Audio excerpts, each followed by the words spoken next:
Ladies and gentlemen, hello and welcome back to Event Tech Live and your next main stage session today. Up next, we have got how digital twins and the immersive experience of 3D gamer environment change the way we experience virtual events. And I'm delighted to say we're going to be joined by Sabina Rees. Hello, Sabina.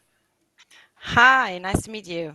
Good to be here. Lovely to meet you. Lovely to meet you. Thank you very much for joining us. Really looking forward to this session. So if you're prepped and ready to go, the floor is yours. Take it away. Yes, thank you. Thank you so much, Simon. So I'm just gonna start by introducing myself a little bit. So my name is Sabine Reise from All Seated. I'm heading the European subsidiary in Düsseldorf here. And we are delighted to be at the Event Tech Live. We're actually also applying for an award with our system. And I'm bringing over 20 years of experience in the event industry to the table. And also, I've always been connected and interested, and my whole career I've been involved in the whole topic of 3D environment, 3D event planning. That's always been my biggest interest in the event industry. So now I want to talk a little bit about how digital twins and the immersive experience of a 3D gamer environment really changes the way we experience virtual events. And I want to start out with a quote from Friedrich Schiller, which is man is only fully a human being when he plays. And I think this is bringing a quite interesting point to the event industry. So we all know, we're all experienced. An event itself is per definition is something unique and is something that you define as something very special and something where you create an experience. And yeah, we feel free when we play. We feel like we want to engage when we play. So why not take the gaming aspect that we all know and that it's successful in the market already, very, very successful. It's a huge industry. Why not take this aspect, this gaming aspect, this playful aspect, and bring this into the event industry and bring this in the virtual event side? So let's go one step back and take a look why gaming is so successful. So what does gaming do? What does it do with us? First and foremost, I think what it really does is that it engages you. It makes you stay longer. It makes you wanna experience spaces. It gives you the possibility to have control over things that you want to experience. And it gives you the anxiety and the fun really of success. You want to go after a target, you want to succeed in a game. And also what it does, it gives you autonomy to experience rooms and then walk around and meet other people and have a freedom of decision within the game. You can decide how long you stay. You can decide with whom you want to engage. You can decide if you want to play by yourself or if you want to go after things. You can decide what kind of game you're playing, and that all gives you a lot of freedom, and which makes you more comfortable and gives you the possibility to also affiliate and interact with other people. So there's a huge growth in this industry, and which is most interesting is the 4.5 billion hours played in average per week. So I think that that's really mirroring what we're looking at here and what kind of opportunity we have to bring this exciting industry and combine it with the event industry. So why and how would you do that? You would be able to create a digital twin, and this is what already is done in the gaming industry. So, for example, I'm quoting the FIFA experience. For example, if you check out this picture, where you see the original stadium, and then you have the FIFA stadium. And this is what makes the difference. You dive into the atmosphere, you actually select the space where the club, the stadium where you have been before, and this makes you want to engage more and want to stay longer and feel comfortable and all of this. So like in the real world, there's an atmosphere coming with a digital twin. And this is what we want to transport into the virtual events. Okay, so I'm giving an example here. This is, for example, the Gartenhalle from the Messe Karlsruhe, which is a huge exhibition center. And you see the possibilities we have now in the virtual versus the real rooms in terms of quality, in terms of data quantity. So it's all possible now that you can actually mirror this whole venue in the virtual world. When I started out 16 years ago in a 3D environment, it was not possible. You didn't even have the hardware to enter these rooms. People were telling me, this is crazy. Do you really want to build a duplicate of the real venue? It's not possible. And now with the bandwidth that we have, with the hardware that we have, with the engagement tools like a VR goggles, with everything, and even the smartphone and the tablets and then the mobile devices, that gives you enough tools on how you can enter the room and how you can experience the room, and even the possibility to do that because it's all there. You can just use it. So going back one step to what I said before, what does the 3D space do to us? Not only does it create an atmosphere, you dive into this atmosphere of the room. You get the immersive feeling. You really feel inside of the room. You walk around. You have a whole different perspective of a virtual event, and it does something with you. You lose track of time. You experience the character of the room, and it gives you a well-being, a feel-good factor. And this is something that we want to create in an event. This is something we've been built up to as event planners, to create environment where you feel good, where you have a great atmosphere, where you transport corporate culture. And you want to do that into in this virtual venue. And that's possible in a 3D virtual world. You want to create emotions. That's bottom line. Emotions give you it's not value.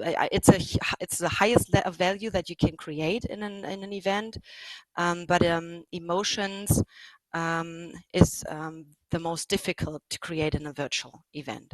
So you can do that by using virtual spaces like digital twins of the actual real venue. Also, you get the feeling of mobility. You walk around, the autonomy, which I had, in the recognition of the room. That's something that people underestimate, really.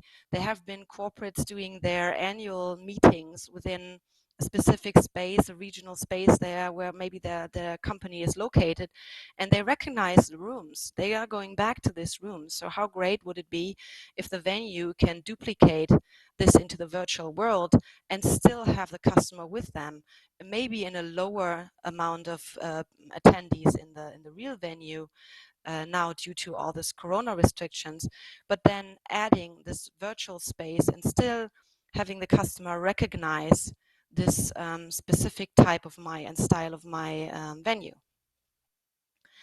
So I brought into this the maybe just a few examples of how the space really influences the choice of the selection of the venue. So, for example, you might want to, if you want to have if that's a sports customer and you're looking for a sports event, you can choose a stadium and walk around and have the view on the pitch field.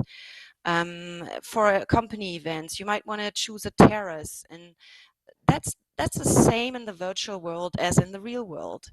So you're able to look for venues that transport this atmosphere that you want to create and achieve in this event. What do you want to transport? Is it more of networking? Is it more of content? And you just give them the environment to this specific event. For example, you have a gala event. You would probably choose a grand hotel like the Plaza in New York, for example, a space that really transports elegancy and a high level of quality versus a networking fun event where you want to create an atmosphere and you want to go to the beach or hang out at a rooftop terrace and have a look on the ocean. So you can choose that, and it directly supports your event idea through the use of the digital twin. I'm showing you a little bit of a film here from the Ford Museum, where you see that we have the engagement of the avatars. The robots are looking Thank into you very content, much for this and intro, all of and this is I really like contributed this by movie. a That's the Ford branded Spirit. world What an of, in this amazing case, vehicles. Ford. I hope to see them in The Israel Ford soon. Museum brings it all together. So combining this is a real different virtual experience than the average ones that we are experiencing right now, the Zooms, the 2D environments that we have, even the rendered spaces give you a different experience than the ones where you can actually and actively walk around and by serendipity meet people again in the digital twin. So as this is not transporting the sound, I'm gonna go ahead and go to the next slide here. So we're looking at the event tech landscape. Pyradix, an event productions company from Germany, they put this great overview of platforms together, which I really like. But what I want to point out here is really that there is so much going on in the market right now. It's like a little revolution that we're having, and there are many new platforms coming up every day with their USP and their whole portfolio that they bring to the table. But what I want to tell you that is that if you look at these different vendors and different platforms, what is 3D really? I want to bring this up a little bit, because 3D is not doesn't always versus 3D in terms of sometimes 3D is being explained as a 3D model because you look inside of it, you have the appearance of 3D, but you're still back in a 2D picture. And then you are back in the clicking mode and going back and forth with clicking and going to the next level or the next content area by clicking, and then landing again in a chat function in a 2D world. And really what I want to raise awareness of is that you really want to take a look in what you're choosing and what's really giving you this emotional experience that you want to create and really engage and really walk around and have this immersive feeling in the 3D room. So again, 3 examples of what we've created. That's one is a hotel that you see here, the Scandic Berlin Hotel. Then you have the Motor World Munich, and we have the Garden Hall in the Messe Karlsruhe. All of these venues use our system to not only sell their spaces in a virtual site inspection and be able to engage and collaborate with planners directly in their floor plans, but in addition to that, they are now able to sell their spaces and create new revenue streams by offering virtual experience in their virtual world, and offering an addition to what their space is like. And this really is true and truly is a revolution for the venues. We oftentimes um, do a lot of coaching and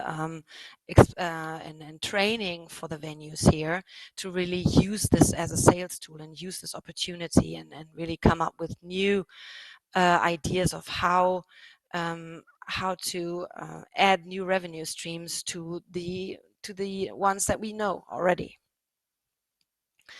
So again, what does the digital twin do? It creates memorable experiences. It gives you interaction, serendipity encounters. That's really something that we've all missed in the virtual world, right? Walking around, meeting, clicking on people, and directly being in a conference and speaking one-on-one or in groups together, like you would on a real event. So, for example, we had just a small story here from an experience that we had with an event where a customer went, they booked a rooftop bar basically, where they said, okay, we're going to be staying from 7 to 9. It's just a virtual one. Two hours are enough. No problem.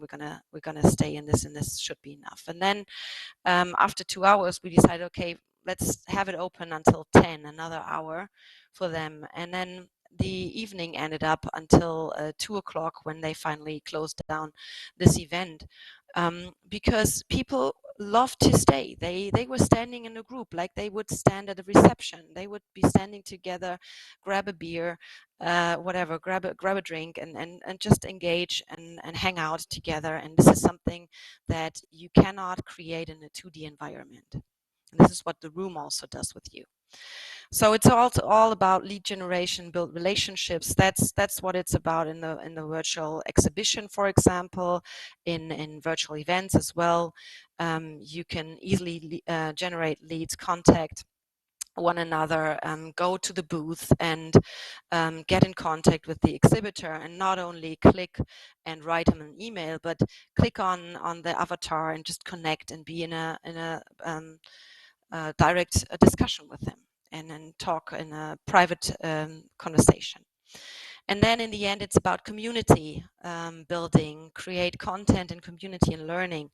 So that's a very, very interesting aspect. And I want to bring something additional to this table, which we've all read the last week. So Facebook has revealed its new name, Meta. And what Meta is really about is it's embodying a virtual the virtual space. It's embodying the internet. You can actually go inside of social media, and this is what they want to transfer and transform Facebook into. So what an interesting aspect, bringing this to the table in this week. For us as special, because we've been thinking in this direction a long time ago. Developing spaces, digital twins of spaces, gives you the freedom to meet other people, and you can just open it up. You can create whole corporate branded worlds inside of it. You can do anything inside of it. You can build up communities for sports event, go in and out, have sponsors inside of it. So it's so interesting to use this whole metaverse aspect. And I'm bringing a definition here onto the next slide. So it is a collective virtual space created by the convergence of virtually augmented physically reality and physically persistent virtual space. Now, it sounds very, very complicated, but in the end, it's a shared 3D virtual space. What I just said, you can go in and out. We will be used to using this 3D space. There will be cryptic products. There will be cryptic currencies used in these. It will be like a second life, really, but in a whole different quality now. We have the possibilities to use that in a whole different quality, to have the real venue, to have the real shopping center, to dive into a whole shopping experience, virtual event experience into these metaverse aspects. So really cool what's coming here. And finally, I want to bring this and sum it up again. So what does the virtual world in 3D do for us? Branded worlds, corporate worlds, digital twins.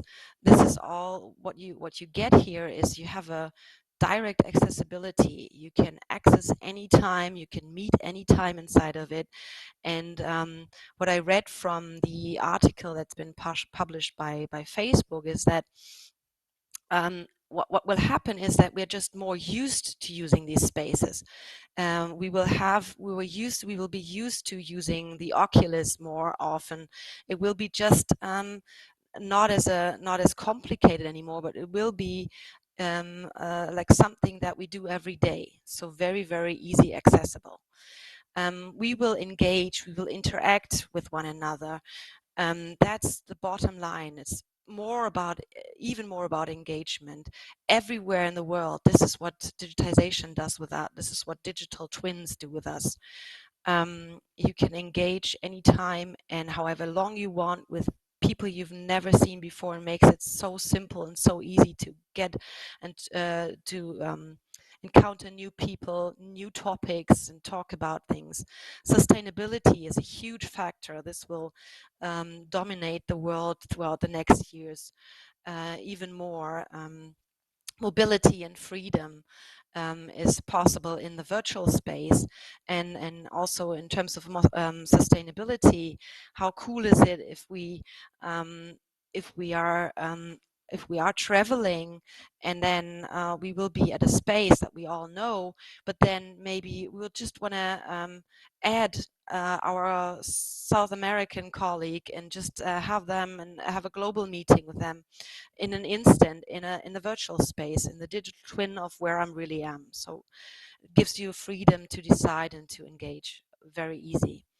You get a playful experience and playing again. So summing this up, what I said in the beginning, man is only human where he plays. This is what defines us. We want to be together. We want to experience things. We want to be distracted. We want to be playful around things, and this gives us the immersive feeling. And in the end, by being playful, mobile, accessible, interactive, you can you can transport any kind of content that you want. And in addition to that, just imagine to have the digital twin to use and play the content that you've just created days after, the year over, 365 days, you can use and access this content again that you've created during a real event, for example. So very interesting components to the virtual world. So from my side, I thought, I hope I gave you a little bit of a good sum up of everything that we think the virtual events, the virtual world will be about, what the future of events would look like. And I'm really happy to dive into some questions, maybe from the chat. Simon, would be great to engage a little bit. Yeah, thank you very much, Savina. Really interesting content there. Like you say, some great demonstrations. Firstly, we have had a couple of people ask if the presentation materials will be available. Firstly, just to let you Sure. know, this session will actually be available on demand. So if you do want to rewatch the session again, but Sabina, will the actual slides or anything be available anywhere from yourself if people contact you directly, Sure. or?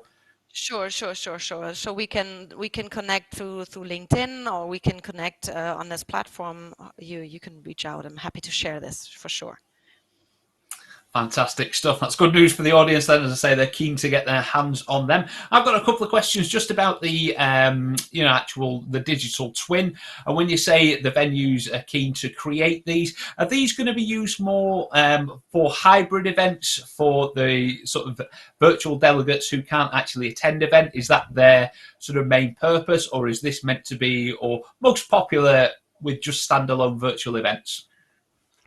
Yes, I think that's an interesting question, because it's I think it's not either or. I think it's going to be merging together the both worlds. So hybrid, there is no definition yet. What is a hybrid? It could be a real event and virtual event parallelly, but it could also be using the content, like I said before, throughout the year, having this on demand and then accessible later on. So it doesn't need to be side by side, but we did run a lot of hybrid events. And what we're doing now is we are actually developing heavily into the hybrid. So there will be a hybrid release by the beginning of next year, which is all about tablet mobile use and the direct connection between the two, because this is something really that the industry will be struggling on, is really how to connect these both worlds, right? What kind of device do we need to connect it? So we're heavily investing in this and heavily developing into the hybrid world and also into the VR factor of it. So Oculus Quest 2, for example. Fantastic. And my other question is there much demand for not necessarily twinning a space, but just a complete random space? Because I sort of get the idea, you know, if you've had really good experiences, you know, you gave the sort of FIFA football stadium for an example, you know, you have that amazing atmosphere there, you want to recreate that, and I understand that. But from my personal perspective of being in corporate events, conferences for the last 16 years, I've seen a lot of death by PowerPoint. And if you put that conference room where people are used to being, you know, it's a little bit dull in there, that they think, oh God, it's going to be the same online. You know, is there much demand for sort of creativity? You know, there's just so much opportunity that, you know, I've spoken to colleagues about this in the past. I've hosted an award ceremony a few weeks ago. I was stood on top of a 50-foot volcano. There was no logic in it at all, but it was just an amazing visual, you know, exciting, different experience for people just to go, wow, you know, look at that. Is there much demand for the sort of surreal and imaginative that you see coming in? It's again, it's there are no limits really, you know. So our approach really from our seated side is, as we are a community platform and a collaborative platform, a floor planning tool, really this is where we're coming from. So we want to involve all the different steps and the processes of the event industry. So one part are the vendors, the other part are the planners, and one huge part are the venues, and we want to bring them into really generating new revenue streams and having a digital strategy to use their digital twin as well. But as we're further developing, it will be like a do-it-yourself kit where you can really create your own space and um, individualize each space how you like. But what a great benefit it is, if you could choose from now, in our case, over 250 different 3D spaces already. So you can choose from any kind of types that you already can use, but then individualize with banners and branding and stuff, however you like that. So there's a Fantastic. lot So of I look forward to customization possible. I look forward to hosting my first event from the moon very soon, potentially. You just never Yeah. know. As I say, win this digital world, the possibilities really are endless. So that is all the questions we've got, Sabina. I really, really appreciate you joining us today. Did you say you were nominated for an award in our Event Tech Awards this week? I think so. Yes, we are. So tomorrow evening, we're sponsoring this as well, and we're excited to hear who's the winner. Fantastic. Well, best of luck in those awards, and we look forward to seeing you down in London as well. So thank you very much for your Yes. time, and thank you very much for being part of Event Tech Live. Yes, go on. One second, my team is writing me desperately. They need to visit our booth. So we have a booth. Please try to find us at our booth. The people are waiting to get in contact, and happy to meet you there. Excellent plug. Well squeezed in at the end. Well played. And thank you very much for joining us. Okay, bye-bye. Take care. Bye Thanks. bye. Bye. Take care. Okay, there we go. Another fantastic presentations. Again, if you want those study materials, all the slides there, get any more information, do get in touch with Sabina. Okay, up next then, we are going to take another short break. We are back at 1:45 with how to drive sponsorships value through gamification. If you want to be part of that, see you back here at 1:45. But we're going to take a short break, and we've got a tech demo from Cloud Present. Enjoy.